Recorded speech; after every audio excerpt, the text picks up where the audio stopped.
friends, and welcome to the January edition of Mission Matters. Can we, at the very beginning, on behalf of our mission family across the world, wish you God's richest blessing for 2022? We look back over the year that has passed, and even in the midst of difficulty and the pandemic that we've been living in, God has been at work.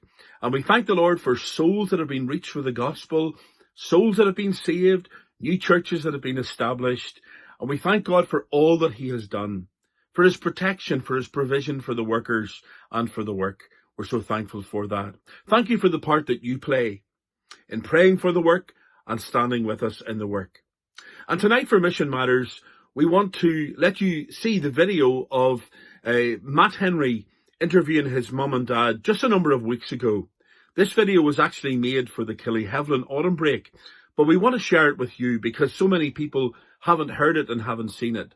And so tonight we're bringing you Barry and Raquel Henry and their son Matt. Matt, of course, is in the Bible college there in the Algarve, and he's just finished his first year and into his second year. And he will be interviewing his mum and dad and asking them a few questions about themselves and a few questions about the work there in Portugal. Thank you for standing with us. Thank you for listening in tonight. And we trust that God will bless you and encourage you through this interview that you're going to hear. God bless you.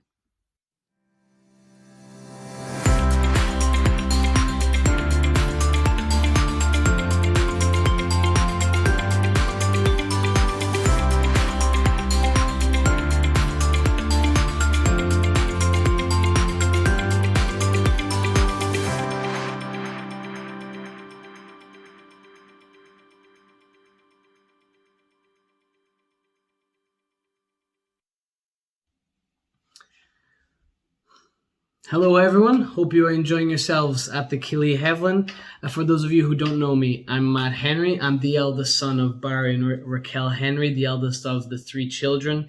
We're an international family, half Irish, half Portuguese. My dad's from Ireland, my mum was born here in Portugal.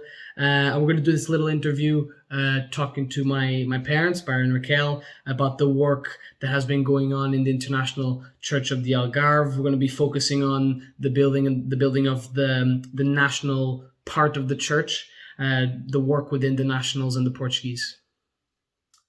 So the first question is, when did the work among the Portuguese people first begin here in Vosges? Well, actually, the work already existed in the sense that the founding pastor, Peter Schleimer, he had come with the intention of working within the local community. Obviously, things went the way they went, but there was always a desire to expand on the ministry. And obviously, with the arrival of Mark and Judith, that continued. But obviously, it had come to a point where the work would need somebody specifically involved, primarily involved with the Portuguese speaking community. So it's not something that started when we arrived. It was there from the very beginning, but obviously over these last 8 years, there's been, in essence, ourselves, that we've been there solely focusing on the Portuguese side of the ministry. So it is something that has always existed, but obviously over these last 8 years, it has taken off, with the fact that there are people now solely involved and responsible for that side of the ministry. Mm-hmm. So the second question is, when did you, Henry family, us really, first start working with the Portuguese church here at Vosges? Okay, well, we have known Mark and Judith since when you were pregnant and Judith was pregnant with our first kids.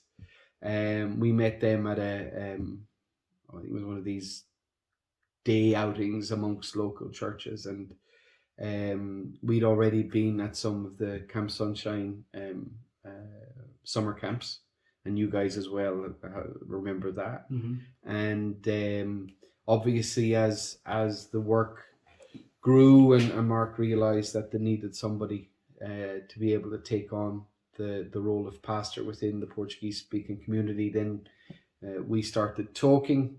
Obviously we were quite stable professionally. You know, I was a full-time teacher. Kel was a full-time teacher. So initially it was something that we thought maybe more on Raquel's side than mine, that it wasn't something for now. But obviously we prayed about it. We spoke to our local church about it. We eventually then had an informal meeting, if you will, with Victor and Keith at the local shopping centre where we were living, and we just basically laid out what was on our hearts. And I think it was back in 2012, I think, that we basically felt that it was the right time to consider the move. And obviously we were accepted onto the mission in 2013, and then we made the final jump from where we were to the Algarve on the 31st of July 2013. So we've basically, from the time we came down, we started working amongst the Portuguese speaking community. So it's been 8 years that we've been solely working and ministering to the locals. Okay, third question, maybe more focused towards my dad, Barry. How does a typical church week look like? Okay, typical church week. Right, we try to kind of have Monday as our day off. That's the kind of time we just want to kind of just disconnect and spend time with our time together. Obviously, there are battles with that, but obviously, as you'll discover with Raquel's vocation as well, it can be difficult at times. We try to set out at least a Monday or some of the Monday off, just to be able to go out and spend time just disconnected from ministry. Over these last 2 years, we've really felt God really kind of laying on our hearts to be more discipleship oriented, and that's something that has really taken off, both with the men and the women. We've got two leadership groups, two discipleship leadership groups, one composed of 6 of the more mature men of the local congregation, and then we've got the ladies, which is about 5 or 6 as well. 6 as well of the more mature ladies of the congregation. And we'll meet on a Tuesday evening. The men will. On a Thursday evening, it's the ladies. So the idea is that as we're working together, as we're discipling each other, we're actually going out then and discipling others. So for example, my Tuesday begins at 10, and I will spend the whole day discipling. I will have individual or group discipleship sessions, and then my Tuesday finishes off with the leadership group. Wednesday and Thursday is divided between pastoral visits, or if there are any pastoral meetings we have, that's divided within those 2 days. So at least one of them, normally a Thursday, is my pastoral visit day, where I'll go out and visit some of the people from the local church, find out how they are, spend some time with them, pray with them. And then Thursday evening is your own ladies meeting. And then on a Friday, actually Wednesday, I'm thinking over the sermon over the whole week, and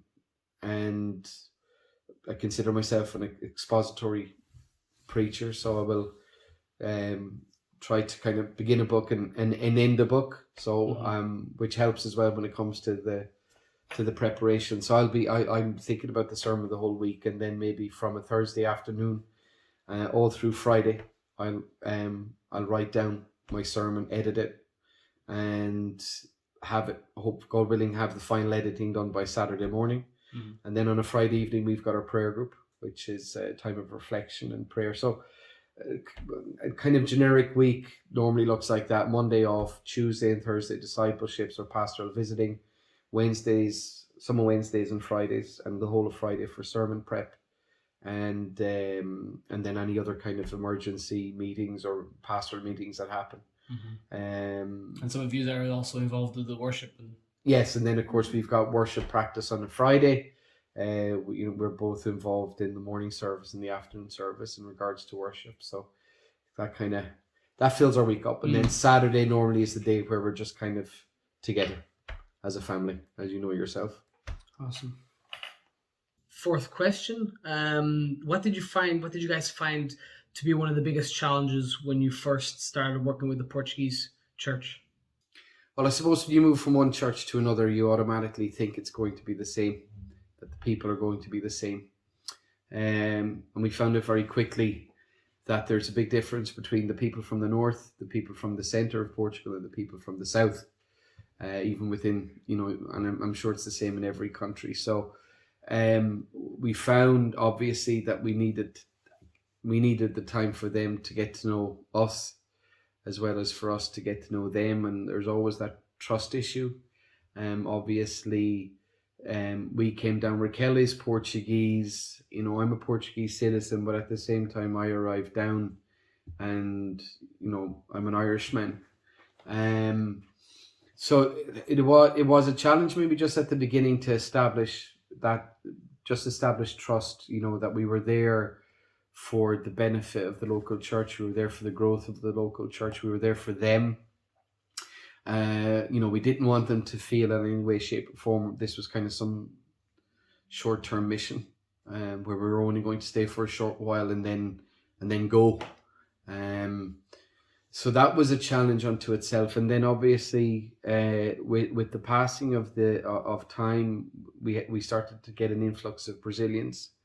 And we love the Brazilian people. Obviously, the problem is about 15, 16 years ago, we had an influx of Brazilians, and some of them didn't leave a very good mark amongst the Portuguese. And it's very easy then to kind of paint everybody with the same brush. So when these Brazilians came, we felt that was going to be a challenge of trying to, how do we work with these two people that have the same language but are very, very different. But God, God's been great. I think they've been able to develop very healthy, Christian relationships. And in essence, now it's kind of become an international church in itself, or should I say, it has become an international church in itself, in the fact that it's no longer a Portuguese church, but a Portuguese speaking church. We've got Belarusians. We have some Africans. We've got some Africans. Romanians that also speak Portuguese. Romanians. We've got. I think we're all united by the language, even though it's not some people's first language, but we communicate in Portuguese, and they've chosen to come to our service because of the language. Yeah, and that's what's helped as well in terms of working with them. I don't know how you found working with the ladies, because there are ladies from different nationalities as well, and men and women are different. But I think we had the same struggles and challenges as the men had. Obviously, with me working full-time, I didn't have the same amount of time to spend with the ladies. Maybe that made things a bit more difficult to start with. I was working from Monday to Friday at the schools. It's only recently that with my new position at the Evangelical Alliance that I started having a different way of managing my time, and I'm spending more time with the ladies now. We do more things together in terms of Bible studying and spending time in prayer as well. We have groups on WhatsApp where we communicate with each other, and that makes things easier and brought us closer as well. I would think, obviously, at the beginning the challenge was trust. I think now the challenge has been just trying to bring everybody together and keep everybody on the same page, and it has worked so far. It has worked by God's grace. So yeah, there were the challenges we've had over these last 8 years. Yeah. Fifth question. The Algarve, as we know, is a very international place. We have so many different ideas, so many different cultures, ideas stemming from those different cultures. Does it make it harder to reach the national Portuguese people here in the Algarve? Yes and no. I think obviously the older generation, Algarvian, probably still has a certain preconceived idea of an international, kind of us versus them. I think the younger generations now have, to be honest, there's such a an intertwining of relationships and community. Even the public schools. You've got Portuguese, you've got Dutch, you've got Irish, you've got English. So the mentality has changed. The younger generation are a lot don't look at internationals in the same light maybe as the older generation, which that helps.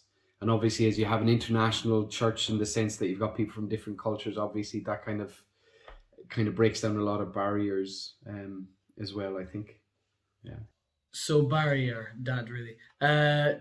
During your time as a pastor of the Portuguese church, did you find that you had to rethink some of your methods of reaching and working with the Portuguese people? Yes, definitely. I think the initial time here was frustrating. You would settle on a weekday and an hour for something, and then for the first 2 weeks it was great, and then from the third week people would say, I can't do it, I haven't got the time. Once it becomes something systematic, we started to realize that this was, it was just a nightmare. Obviously then with the influx of different nationalities like the Portuguese, the Brazilians, the Belarusians, they're coming in, and it's kind of now each one's rubbing off on each other, if you know what I mean. But yeah, there can still be frustrations, but not anything in comparison to the initial frustrations. And now with the discipleship, it's helped in the sense that we're catering for everybody where they are at a specific time. So we're, it's not just on one day, 1 hour. It's not something that we have to get everybody involved in at the one time. So we've had to rethink a lot of things. Discipleship has helped a lot in that regard. But definitely, yeah, it has been something that we've had to kind of trial and error a lot of the time. Raquel, you're also involved in the church, and you also have your own ministry besides the church with the Evangelical Alliance, reaching out to the schools of Portugal, trying to get teachers in. Portugal doesn't have a structured religious teaching program within schools. Can you tell us why that is? Yes, I'll try to explain. I suppose one of the reasons is that Portugal is a secular state, but there's some story before that. For over 3 decades, due to a treaty with the Vatican that happened in the 1940s, the Portuguese school system was very connected to the Catholic Church and its traditions. It was only when the revolution happened in 1974, just a year after I was born, by the way, the state became secular, but the Catholic Church still had a very strong influence over the schools and the school system, and nothing really changed. People were very attached to the Catholic Church, and school was still also attached to the Catholic studies. Then the Protestant community started emerging, and they demanded the same rights.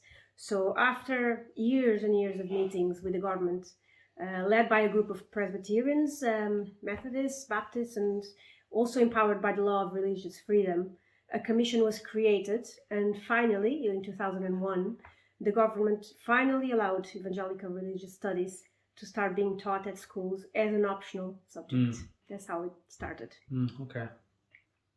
The organization you work for seeks to bring biblical teaching into the schools, evangelical biblical teaching into the schools. How does that work, and how well is it supported? Are there many children signing up to these classes? It all starts with the churches, really. One of the things I do is to get churches involved in the work. By encouraging their children and teens to choose this subject. It's an optional subject, so you're not obliged to have it. So this requires a first approach to the churches, their pastors. We have to explain how the subject works, what's going to be taught, and we motivate them. And then after this, we have to go to the schools, and we write to the schools so many times and ask them for information. How many kids have applied for this subject? How many do you have of each year in each school? That can be a problem because sometimes we try to reach out to the schools and they just don't reply to you, so you have to try again, sometimes go there. When we finally get the numbers right, we ask churches if they know anybody that can volunteer to be a teacher. So you don't have to have that, you don't have to be a teacher. Qualification. Yeah, I don't need the qualification, even though it's better if you do. But if you don't, you just work as a volunteer and you reach out to the students, you teach the program. We have a huge database with things, like structured Bible plans for the kids to study. Everything is done in a way that makes things easier for a teacher that doesn't have that qualification. Now, if many kids apply, well, not as many as we would like, but it's improving every year. So some people don't know that the subject exists, so it's also our job to advertise. That's how we count on the churches as well. The kids that actually apply for the subject are nearly all Christians, or they come from Christian homes. But that's a good thing as well, because we encourage them then to bring friends along. Actually, this happened in our family as well. Becky started attending this subject when she was only 10. She brought a few friends over, and after a few years of investing on the lives of those kids, one of Becky's friends accepted Jesus in one of those meetings, and she now comes to our youth group and also started attending church on a Sunday afternoon. So it's been a real blessing. So that's what I want to do and spread all over Portugal. What is your vision for the next generation of children and young people growing up, having received this biblical teaching in the schools? Well, this is a very slow process, and it can be very frustrating, the waiting, but sometimes you don't see much happening for a long period of time.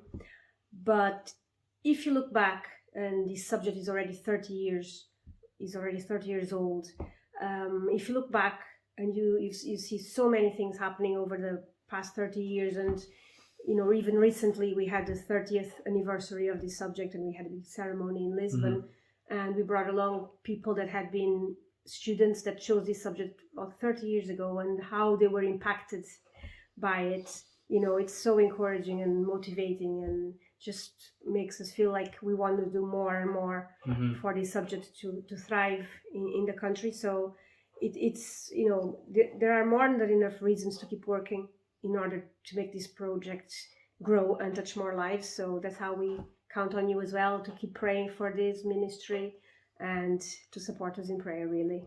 Okay. Barry, the church has grown a lot over the last years. I've seen it myself, standing there in church over the last 8 years. I've seen the growth. What are some of the blessings you have seen, and what are some of the challenges you still face today, and what is the hope for the Portuguese church in Vosdeu? The blessings, well, definitely the blessings have outweighed the frustrations and challenges. I think the blessings have definitely been seeing people's lives transformed, seeing new believers mature, seeing people just change from what they were when we met them first. And it's not down to us. That's been all God. And obviously, our desires that we want to see them continue to grow. I think that's one of the reasons why we've invested so heavily in discipleship, is we want them to become disciple makers. And we know there are challenges, because wherever God works, the enemy's not too far behind. And we knew from the start that if discipleship is of great importance for God, it's going to also be of great importance to the enemy, to make sure that it doesn't work. And obviously we've had ups and downs, and we've seen things happen, and we'd be confronted with situations. But that's going to happen in every church where God is moving. And our hope, I think, as we move forward, is that we just see more people come to know the Lord, more people grow in the Lord. We're not numbers people. Yes, we want to see the church grow, but we want to see lives transformed. We want to see people that are so transformed that no matter where they are, whether it's at work, at home, in their families, with friends, that they just ooze Jesus in everything they say and everything they do. And God willing, we may even see future ministers and future pastors come out of that church for Portugal. Amen. So the last question of this interview is, which one of the Henry children is your favorite?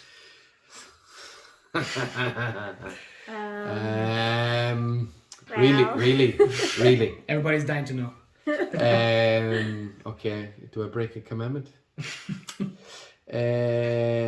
No, we love you all, I think.